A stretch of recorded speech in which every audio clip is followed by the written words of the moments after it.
waspadalah. Waspada itu apa? Waspada itu hati-hati. Hati-hati untuk semua hal.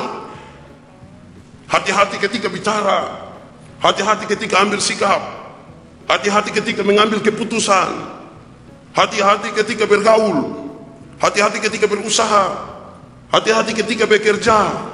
Supaya apa? Supaya kamu tidak menyesal, supaya kamu tidak berasa bahwa ini sebuah kebetulan, tapi ini sebuah kebenaran. Maka berhati-hatilah. Tapi lebih masuk sedikit, Yesus mau supaya mereka hati-hati terhadap satu hal saja. Apa? Berhati-hatilah kepada kemunafikan. Kedua, kata ini diucapkan 3 kali. 2 pakai kata yang sama, yang satu agak beda. Jangan takut. Jangan takut. Yang terakhir dia bilang jangan khawatir. Tapi persoalannya jangan takut terhadap apa? Jangan takut terhadap siapa? Itu menjadi pertanyaan yang penting. Mereka akan sendiri. Yesus tidak lagi bersama-sama dengan mereka. Tapi Yesus bilang jangan takut. Kemudian Yesus berikan kepada mereka beberapa penekanan. 1, jangan takut terhadap tekanan para penguasa Romawi yang sangat kejam waktu itu. Yang ketiga, dilarang menyangkal nama Tuhan. Sebab barang siapa menyangkal aku di hadapan manusia, nanti dia disangkal di hadapan malaikat-malaikat Allah. Maka dilarang menyangkal nama Tuhan atas nama apapun. Atas nama dagang, atas nama cinta, atas nama kasih sayang, dilarang menyangkal nama Tuhan.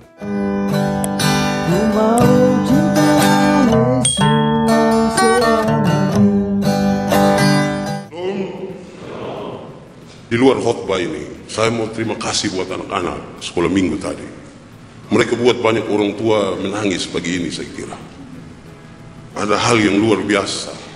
Dan mungkin itu yang dipikirkan orang tua bertahun-tahun. Soal anak-anak mereka yang di satu sisi mereka berdoa supaya anak-anak itu berhasil, punya pekerjaan, ada dalam kesibukan. Tapi di satu sisi karena kesibukan itu mereka mulai melupakan bercerita dan agak sedikit dekat dengan orang tua. Saya kira banyak orang tua bersyukur oleh apa yang disampaikan oleh anak-anak pagi hari ini. Terima kasih buat anak-anak. Untuk khotbah sekarang, saya ingin mulai dengan pertanyaan ini. Kenapa buah kelapa jatuh ke bawah, tidak ke atas? Kenapa? Ya jawabannya gampang. Orang-orang sekolah bilang itu karena gaya gravitasi. Betul, tidak salah. Buah kelapa jatuh ke bawah karena gaya gravitasi. Tapi ada jawaban yang sedikit menggoda iman. Untuk orang kembali merenungkan, kenapa buah kelapa jatuh ke bawah, tidak ke atas? Buah kelapa jatuh ke bawah karena yang makan ada duduk di bawah. Itu jawaban. Ya, memang karena yang makan ada duduk di bawah. Maka ketika Tuhan menciptakan dunia dan isinya, tidak lupa Tuhan menciptakan gaya gravitasi. Anda bayangkan kalau dunia diciptakan secara luar biasa dan gaya gravitasi dilupakan oleh Tuhan, buah kelapa jatuh ke atas semua. Susah kita mau tinggal di mana, jalan bagaimana, bawa otot ke mana, motor tidak bisa. Itu berarti bahwa jauh sebelum ada sesuatu, memang Tuhan mengingat umatnya. Tuhan sadar betul kenapa dunia diciptakan, kenapa semua dibuat, kenapa manusia diciptakan. Tuhan punya rencana bagi manusia. Dan karena rencana indah bagi manusia itu, tidak satu titik pun dilupakan oleh Tuhan. Karena dia mau manusia bahagia, dia mau manusia senang. Toh kalau dalam perjalanannya ternyata manusia tidak senang, tidak bahagia, dia pun salah bukan di Tuhan. Karena detail Tuhan menciptakan segala sesuatu. Ada kemungkinan kesalahannya ada pada manusia. Supaya apa?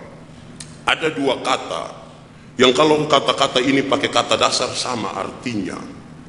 Kata betul dan benar. Betul dan benar punya arti yang sama. Tapi kalau sama-sama diberi awalan dan akhiran, ke dan an, maka mereka punya arti beda. Yang betul akan menjadi kebetulan, dan yang benar akan menjadi kebenaran. Kalau Anda diciptakan sebagai manusia, itu bukan kebetulan. Itu sebuah kebenaran. Kalau Tuhan menjadi Tuhan kita, itu bukan sebuah kebetulan. Itu sebuah kebenaran. Dan kalau Anda punya suami, punya muka begitu dan sifat begitu, bukan kebetulan. Itu sebuah kebenaran. Kalau Anda punya istri cerewet minta ampun, itu juga bukan sebuah kebetulan. Itu sebuah kebenaran. Supaya apa? Sadar bahwa di dalam Tuhan memang tidak ada yang kebetulan. Di dalam Tuhan itu semua ada dalam kebenaran. Supaya orang belajar hidup benar dan hidup di dalam kebenaran. Tidak menjauhkan dirinya dari kebenaran. Kenapa? Banyak orang selalu berkata dari kata kebetulan, kebetulan, kebetulan. Hari ini tidak bisa. Hari ini kita akan memulai sesuatu yang baru. Kita tidak lagi ada dalam situasi kebetulan. Kita ada dalam sesuatu situasi kebenaran. Yesus ada dalam penderitaan menuju salib untuk pengampunan dan penebusan dosa manusia. Itu bukan sebuah kebetulan. Itu sebuah kebenaran. Dan siapa percaya kepada hal itu, dia sementara percaya kepada kebenaran itu. Saudara-saudara, kita membaca bagian firman ini. Yesus sadar betul bahwa beberapa waktu lagi dia akan meninggalkan murid-muridnya dan orang-orang percaya. Dia akan ke Yerusalem menjalani sebuah masa yang sukar sulit. Dan itu sangat mengganggu iman dari murid-muridnya. Itu mengganggu iman dari orang-orang percaya. Karena itu dia mau menegaskan sesuatu bagi mereka. Mereka yang orang-orang sederhana itu akan berhadapan dengan para ahli Taurat. Mereka akan berhadapan dengan para pemimpin negeri, para penguasa. Mereka akan berhadapan dengan tekanan hidup yang sangat sulit. Dan karena Yesus tidak mau mereka tergoda dan jatuh, mereka harus jalan terus pada jalan yang Tuhan siapkan karena ada rancangan damai sejahtera bagi mereka. Maka beberapa hal ini Yesus mau mereka ingat baik-baik. Maka sampailah kita pada pengajaran ini. Sebenarnya pengajaran ini dari ayat 1 sampai ayat yang ke-12 hanya dibagi di dalam 3 hal saja. Untuk masing-masing kita renungkan apa maksudnya Tuhan memberikan pengajaran ini. Karena sekarang kita tidak lagi bertatap muka dengan Tuhan. Kita lagi mau beriman kepada Tuhan yang tidak kebetulan, tapi ini sebuah kebenaran. Apa yang ingin saya katakan? Yesus mau mengajar murid-muridnya. Dia mulai dengan kata ini sebenarnya. Waspadalah. Waspada itu apa? Waspada itu hati-hati. Hati-hati untuk semua hal. Hati-hati ketika bicara. Hati-hati ketika ambil sikap. Hati-hati ketika mengambil keputusan. Hati-hati ketika bergaul. Hati-hati ketika berusaha. Hati-hati ketika bekerja. Supaya apa? Supaya kamu tidak menyesal. Supaya kamu tidak merasa bahwa ini sebuah kebetulan. Tapi ini sebuah kebenaran. Maka berhati-hatilah. Tapi lebih masuk sedikit, Yesus mau supaya mereka hati-hati terhadap satu hal saja. Apa? Berhati-hatilah kepada kemunafikan. Dunia ini bisa dibawa ke arah yang salah. Hidup ini bisa diarahkan pada sesuatu yang salah. Kalau dunia ini dihuni oleh orang-orang munafik. Kalau saya tanya dari sini, angkat tangan yang munafik. Pasti tidak ada. Tapi hati-hatilah dengan mereka yang di luar gereja ini yang munafik. Kenapa? Munafik itu apa? Munafik itu apa? Munafik itu omong lain bikin lain. Maka kita perlu bertobat dari omong lain bikin lain. Tuh, bertobatlah dari omong lain bikin lain. Dan kemunafikan ini sebenarnya Yesus arahkan kepada 2 hal ini. 1, murid-murid Tuhan, orang-orang yang mengaku mengikuti Yesus tidak boleh munafik. Tidak boleh omong lain bikin lain, tidak boleh. Lurus saja.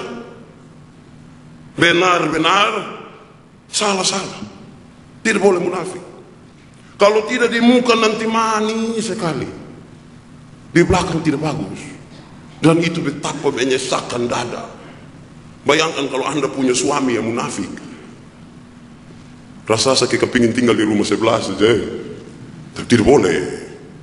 Bayangkan kalau punya istri yang munafik, punya sahabat-sahabat yang munafik, punya kelompok yang munafik, tidak bagus. Kalau ada murid Yesus yang munafik, maka sesungguhnya dia seperti kuburan.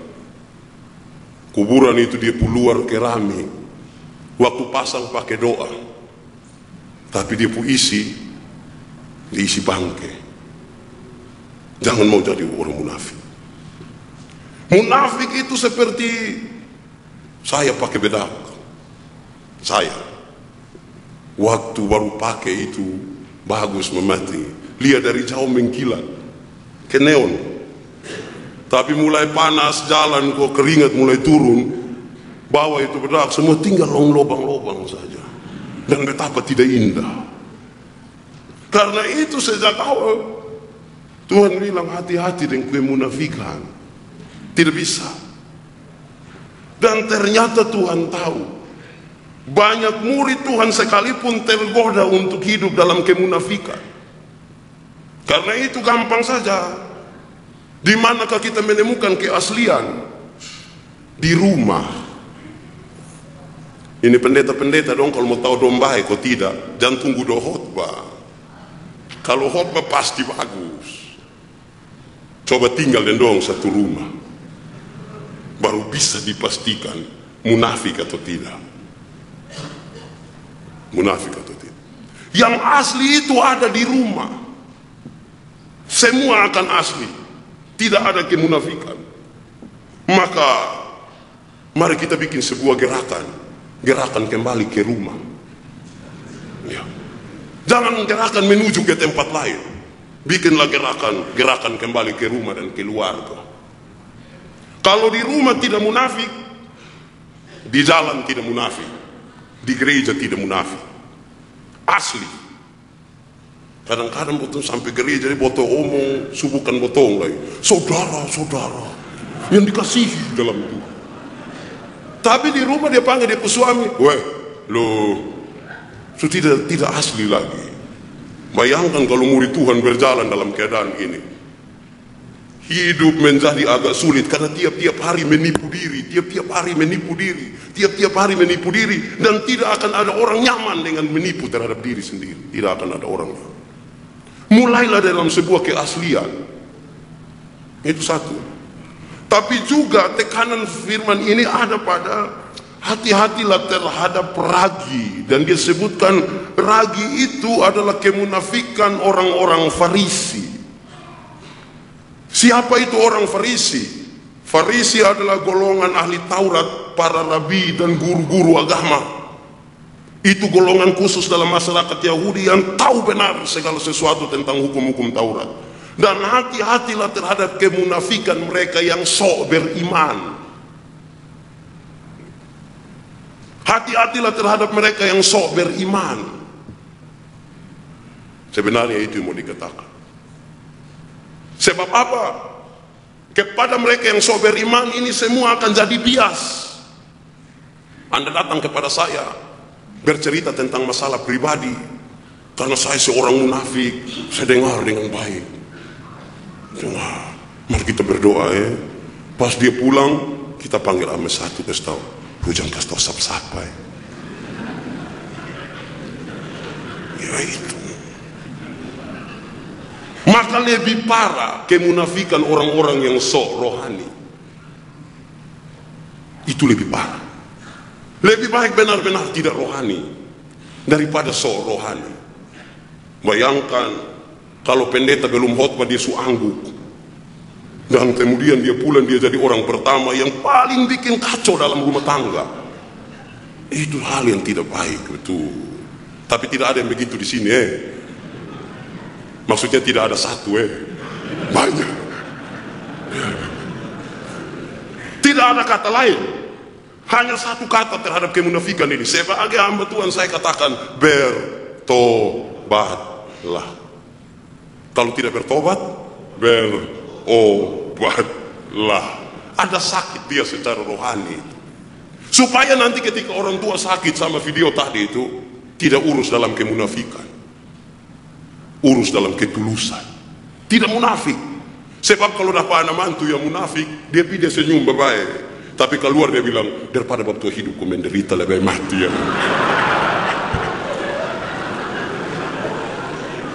Kasihan itu anak mantu, dia kepingin dapat warisan saja. Tidak bagus itu. Tidak indah. Tidak indah.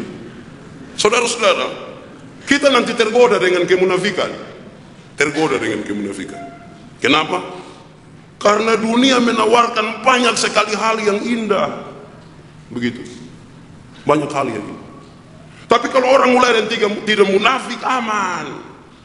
Aman itu. Kalau dia pun suami setia, tiap hari jalan tugas di mana-mana, ya itu dia akan jalan dalam kesetiaan.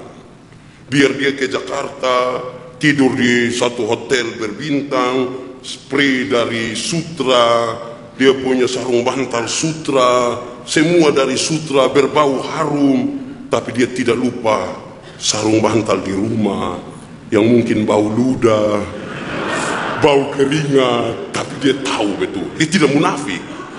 Itu dia tidak munafik. Karena apa? Banyak botong yang di muka nih malaikat jukalah, tapi di luar tuh aduh Tuhan ancur. Dan itu dia butuh sebuah pertobatan kalau tidak bermasalah.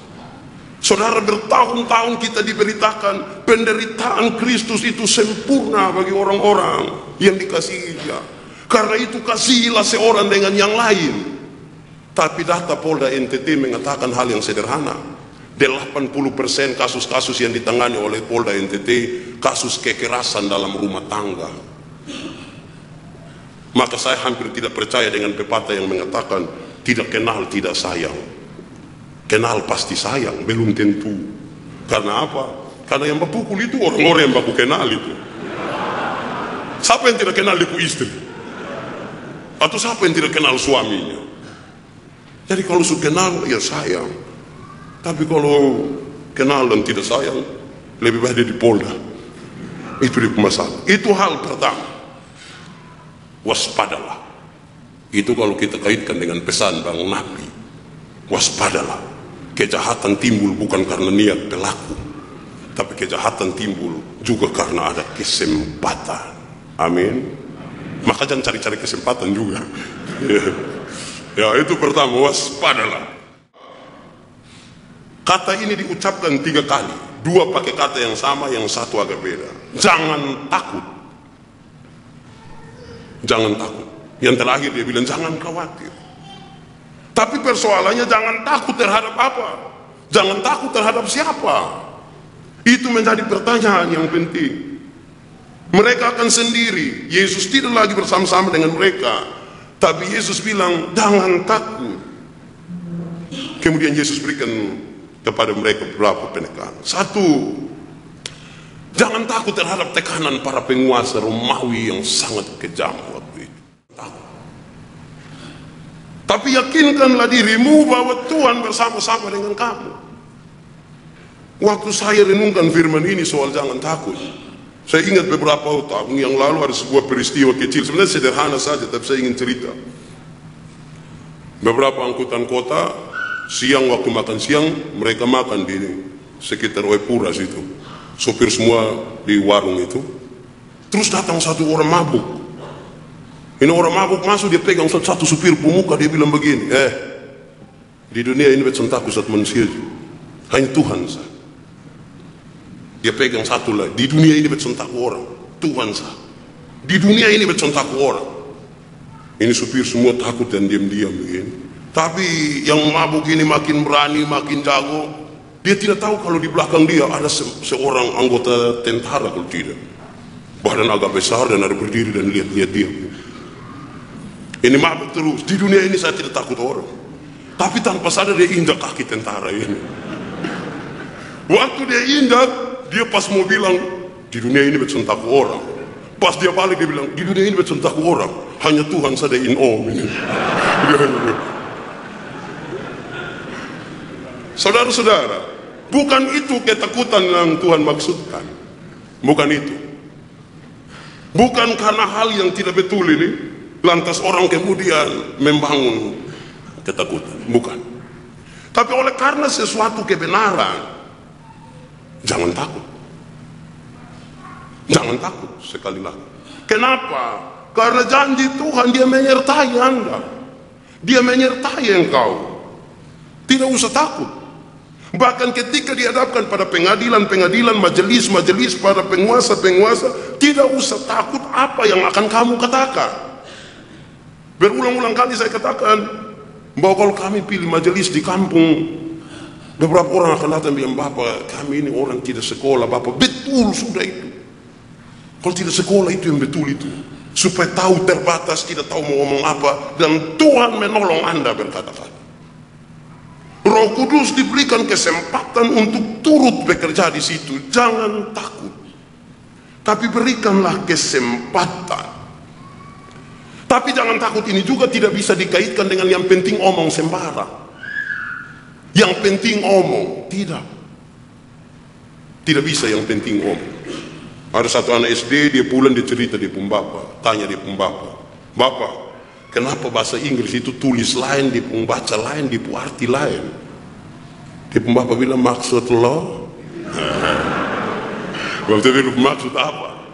Dia bilang, maksudnya kalau tulis bilang book, baca buku, dia pun arti buku.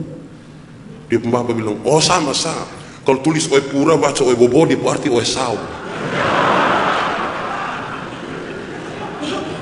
Ini memang asli asal omong.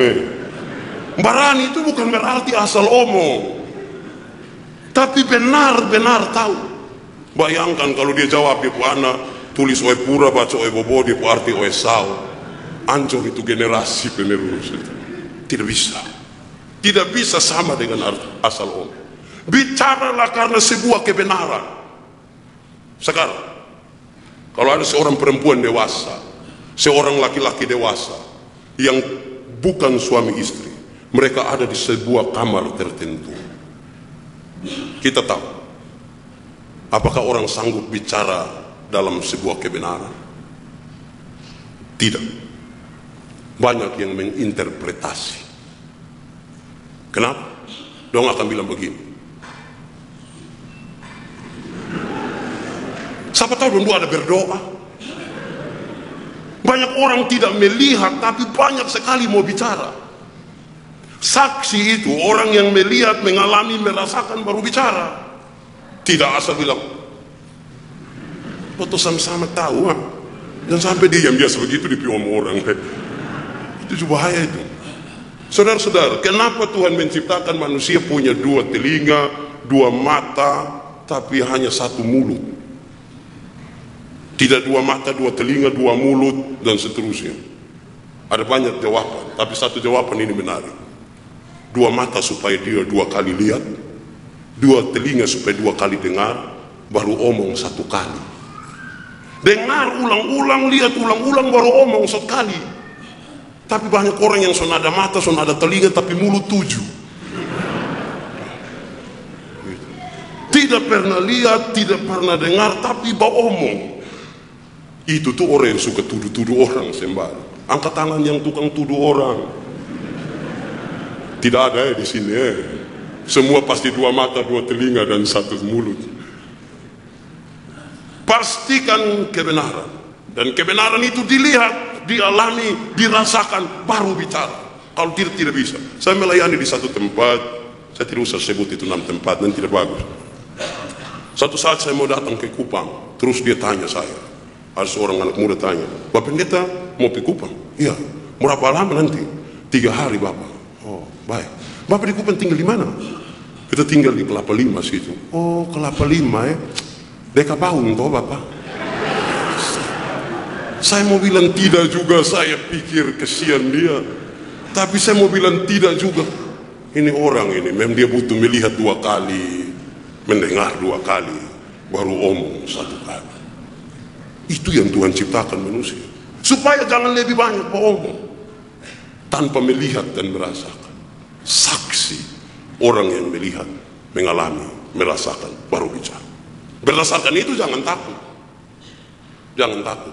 Biasa kita takut, dia kan tidak tahu apa-apa. Makanya dulu waktu ketika berkhotbah ini saya bilang begini, ketika saya mau bawa sejumlah anak muda ke Pulau Dana, Pulau Selatan di Sabu, Datang beberapa nelayan, Pak Pendeta, di Pulau Dana itu, kita tidur di pantai, sadar kita sudah dalam laut. Kok? Iya, lu pernah pergi? Tidak. Karena mana dia mau jadi saksi? Tidak bisa. Itu dia tidak bisa mempertahankan apa. Jadilah saksi, melihat, mengalami, merasakan, baru bicara. Yang kedua, jangan takut terhadap pekabaran Injil yang akan terus meluas. Yesus menjaminkan itu. Banyak orang khawatir sekali bagaimana kekristenan bisa jalan, termasuk murid-murid. Apalagi Yesus nanti tidak ada bersama-sama. Yesus bilang tidak usah takut, sebab tidak akan ada yang tersembunyi. Bahkan apa yang kamu bicara dalam gelap akan dikatakan di dalam terang. Bahkan apa yang kamu dengar hanya dari sebuah bisikan akan dibicarakan dari atas atap rumah dan didengar oleh semua orang. Tidak usah takut. Kenapa? Pekerjaan pekabaran Injil itu milik Tuhan. Kenapa kemudian ini menjadi bagian pemberitaan saya hari ini? Kita ada dalam sebuah negara di mana kekristenan tidak bisa berkembang dengan baik di daerah-daerah minor. Sulit. Tekanan begitu kuat. Tapi ini bukan terjadi hari ini. Jauh sebelum hari ini. Ketika kekristenan ada, tekanan itu ada. Sangat kuat, bahkan lebih parah dari tekanan hari-hari ini. Tapi di dalam kekristenan kemudian muncullah kalimat ini. Makin dibakar, makin merambat. Kenapa? Itulah pekerjaan Tuhan.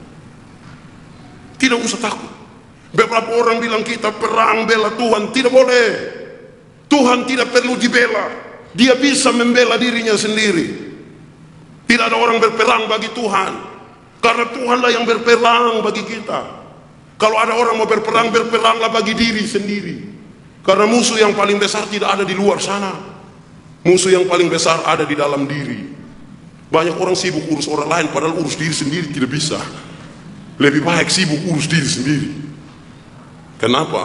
Karena musuh yang terbesar ada di situ. Saya mendampingi banyak sekali persekutuan doa. Di Gemit ini ada kurang lebih 5.000. Datang beberapa hamba Tuhan, saya bilang kepada mereka begini, setan ini kalau dengar kita usir dia, doa sekali dia langsung lari. Setan takut lihat kita pemuka. Apakah kita pemuka lebih jahat dari setan? Saya tidak tahu. Tapi belum pernah ada hamba Tuhan datang kepada saya bilang, Pak Pendeta, tolong berdoa, kau kasih hilang ini setan kepala batu di bepo otak. Tidak ada. Setan yang di luar kita berusaha untuk singkirkan, tapi setan yang di dalam diri kita kasih makan dia subur, gemuk, bertambah besar dan terus berkembang. Ini masalah. Berperanglah bagi diri, jangan berperang bagi Tuhan. Karena Tuhan mampu membela dirinya sendiri. Nats pembimbing tadi dikatakan, ampunilah mereka, sebab mereka tidak tahu apa yang mereka perbuat. Sebenarnya Yesus ingin katakan hal yang sederhana. Bukan dia tidak mampu untuk memberi penjelasan bagi mereka waktu itu. Bukan dia tidak mampu menyingkir dari penderitaan itu. Tapi tugas utama dia dan bagi orang-orang yang mengikut dia hanya satu, ampunilah. Konsekuensi dari tugas itulah ampuni. Melupakan masalah itu bukan mengampuni. Kalau saya dan Bapak ini ada masalah, 3 tahun kemudian kita ketemu, satu orang dia tanya, "Termana dan Bapak itu punya masalah?" Saya lupa tuh, sudah. Melupakan masalah bukan mengampuni. Ampuni itu jalannya sendiri. Ampuni itu sama keluka, bikin luka baru, sakit minta ampun. Tapi ampuni sebuah kewajiban, bukan melupakan masalah. Dan banyak orang cenderung melupakan masalah dan bukan mengampuni. Banyak kali kita ada dalam persoalan di rumah dengan suami, istri, anak-anak, orang tua, dengan semua orang, dan kita cenderung melupakan masalah dan bukan mengampuni. Ada masalah, wah sudah, mari kau tempi makan si babi, wah sudah aman, sudah. Besok-besok bakalai dong kurikulan masalah itu. Terus kenapa kau hidup hanya tembak kelai begini sah? Bukan, Anda belum mengampuni. Dan mengampuni itu susah. Tapi ketika Anda susah, Anda baru susah. Yesus sampai mati malah. Ampunilah. Siapa di sini yang tidak ada masalah dengan orang lain? Atau balik pertanyaannya, siapa di sini yang ada masalah dengan orang lain? Siapa di sini yang tidak tahu ada masalah kok tidak dengan orang lain? Tapi kalau ada masalah, ampunilah. Itu bagian terpenting dari menyelesaikan masalah. Tidak usah khawatir. Jangan takut. Itu kedua. Ketiga, jangan takut sekalipun kamu orang-orang kecil. Mereka hanya nelayan-nelayan kecil dari Galilea. Tapi Yesus bilang tidak usah takut. Karena buah pekerjaan mereka kita alami sekarang. Mereka hanya orang-orang kecil di Galilea. Sangat kecil. Dan Yesus bilang tidak usah takut. Bahkan contoh yang Yesus bangun ini begitu luar biasa. Burung pipit 5 ekor dijual 2 duit. Duit itu mata uang kecil di waktu itu. Mata uang itu kira-kira sebesar 1/16 dari 1 dinar. Dan 1 dinar itu adalah upah untuk buruh 1 hari pada zaman perjanjian baru. Itu burung sangat murah kesian itu burung hanya 2 duit itu, burung murah sekali. Tapi itu saja Tuhan tidak lupakan. Dia memberi penegasan, kamu lebih hebat dari burung-burung itu. Dan kehebatan kamu Yesus catat, bahkan rambut-rambut di kepalamu terhitung semuanya. Saya punya juga bisa dihitung, kita punya semua dihitung oleh Tuhan. Itu yang luar biasa. Tidak usah takut. Tidak usah takut. Kenapa? Karena Tuhan menyertai dan menolong. Walaupun kamu orang-orang kecil. Kadang-kadang kita sulit betul hanya karena kita orang kecil. Orang terbatas. Orang yang tidak mampu. Orang yang terbatas dalam pendidikan, dalam dana, dalam segala sesuatu. Kita terbatas supaya kita belajar melihat kepada Tuhan yang tidak terbatas. Sebab kalau Tuhan sudah tidak lagi kita perlukan pada saat kita merasa semua telah dicukupi. Semua sudah beres kan, banyak orang lupa berdoa toh. Maka biar agak kurang-kurang sedikit supaya dia tahu berdoa sedikit. Kalau semua supas mau berdoa apa? Saya bertemu dengan beberapa sahabat di mana ketika kami di kampung teman-teman berdoa cari dana 500.000, mereka doa setengah mati. Terus sahabat bilang 500.000 saya berdoa. 500.000 itu kan tinggal angkat kasih. Beberapa orang melihat itu terlalu penting. Soalnya tidak ada di situ. Soalnya adalah bagaimana orang merasa terbatas sekarang dan bersandar kepada Tuhan. Itu menjadi jauh lebih penting. Tidak usah takut hanya karena kamu orang-orang kecil. Kenapa? Yang keempat ini mengatakan jangan takut. Kalau begitu, jangan takut kalau kamu ada dalam masalah apapun. Masalah di rumah, masalah di gereja, masalah pelayanan, masalah pekerjaan, masalah apapun, jangan takut. Kenapa? Masalah bukan masalah. Cara mengatasi masalah yang biasa jadi masalah. Putus cinta itu masalah atau tidak? Masalah. Tapi kalau minum baikon, masalah juga itu. Di dunia ini siapa yang tidak ada masalah? Semua orang punya masalah. Berarti sembunyi dimanapun di kolong langit ini tetap ada masalah. Tapi cara mengatasi masalahnya itu yang biasa jadi masalah. Lalu apa yang ditawarkan Yesus? Saya ingin kutip apa yang disampaikan oleh Pak Mario Teguh. Dia bilang begini, manusia disiapkan oleh Tuhan untuk terbang tinggi ke angkasa, untuk semakin jauh ke depan. Maka ketika orang ada masalah, maka masalah itu kira-kira begini. Masalah adalah Anda ditarik sedikit di belakang supaya dilemparkan lebih jauh ke depan. Masalah itu adalah Anda ditekan sedikit ke bawah supaya Anda dilambungkan makin tinggi ke atas. Maka ketika Anda ada dalam masalah, berdoalah kepada Tuhanmu. Tuhan, terima kasih untuk masalah yang Tuhan berikan buat saya. Tapi karena ini masalah sangat berat, minta maaf Tuhan karena saya pemuka agak asam sedikit dan tidak bisa senyum. Bersyukur karena masalah yang didapat. Kita tidak pernah diajarkan untuk menghindar dari masalah. Tidak, berhadapan dengan masalah. Ada satu lagu dulu, kita tahu lagu itu. Tak pernah Tuhan janji lautan tenang. Nama laut itu harus ada gelombang.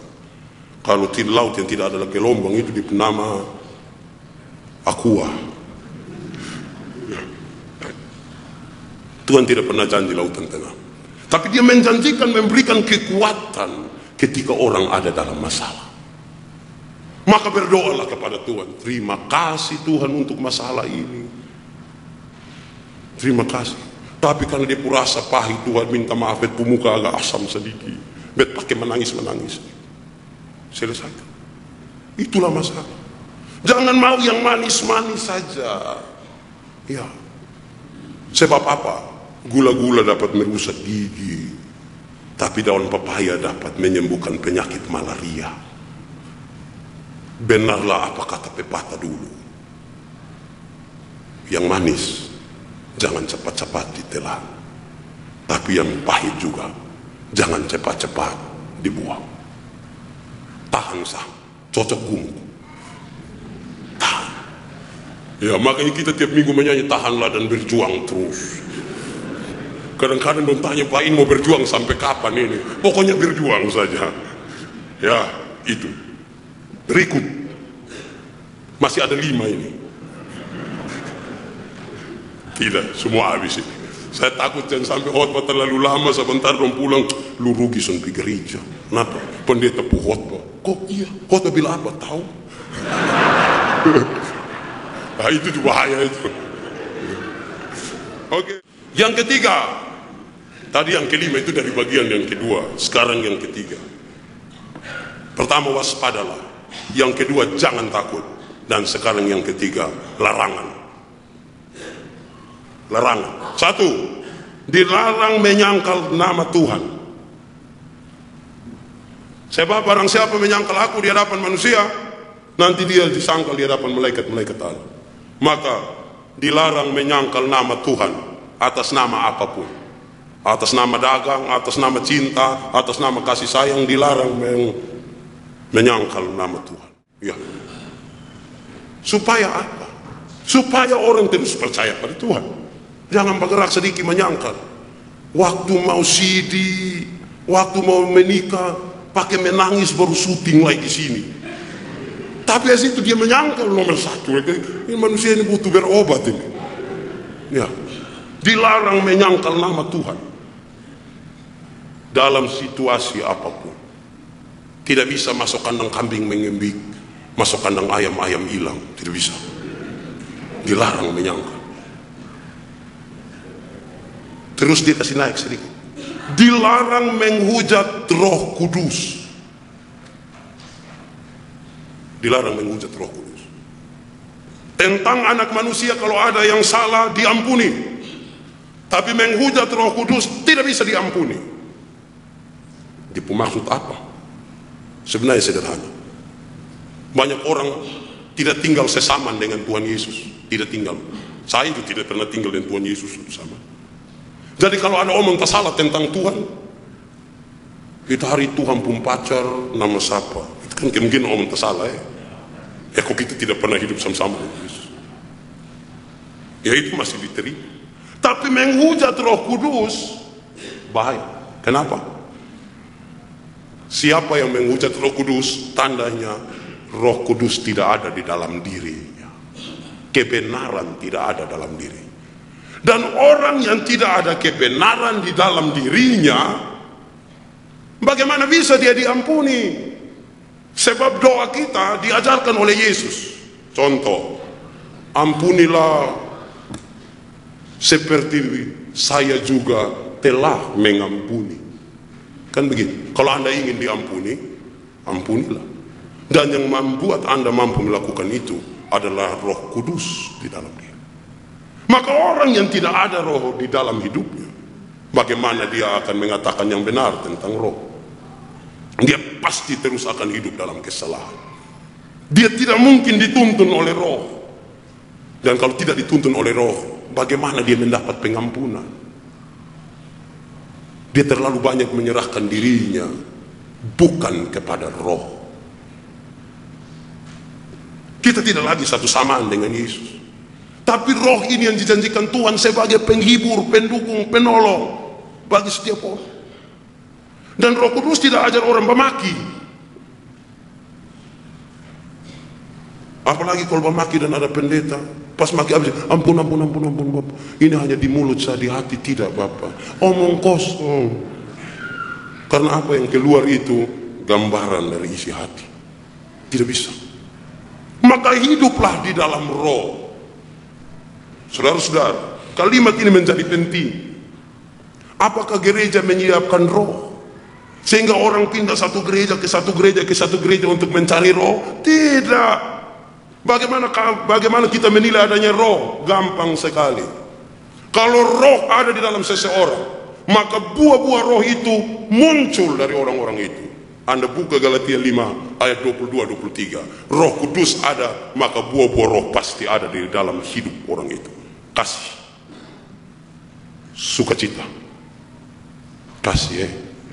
Ini semua pasti mengasihi, mengasihi semua. Kalau belum mengasihi, biar tiap hari dia menyanyi, mari kita bersukaria. Belum tentu. Mulailah dengan mengasihi, tanda roh ada. Sukacita. Sukacita itu artinya orang lihat dia orang senang kan, dia pemuka, memang muka sederhana tapi senyum terus. Dan itu baik. Tapi kalau lihat dia sama kayak baru makan limun asam 2 buah, kesian itu muka muka asam terus, kesian. Kesabaran, sabar. Saya suka video tadi, sabar urusin orang tua dong.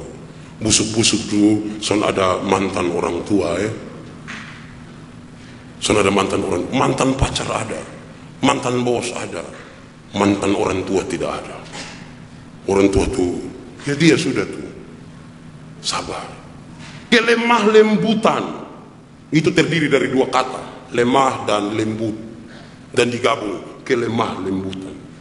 Banyak kali kami yang orang timur ini tidak bisa lemah lembut. Kami sampai di lemah saja, lembut tidak. Artinya begini, artinya ketika sudah lemah baru dia mengerti kelembutan. Susaki setengah mati dulu baru dia panggil ibu itu, mama tolong. Tapi kalau dia ada sehat-sehat, woi mama, dia tahu itu lembut-lembutnya. Maka kami selalu pisahkan lemah sendiri dan lembut di tempat. Tidak bisa satu paket itu, lemah lembut, penguasaan diri dan seterusnya. Itu tanda roh ada di dalam dirinya.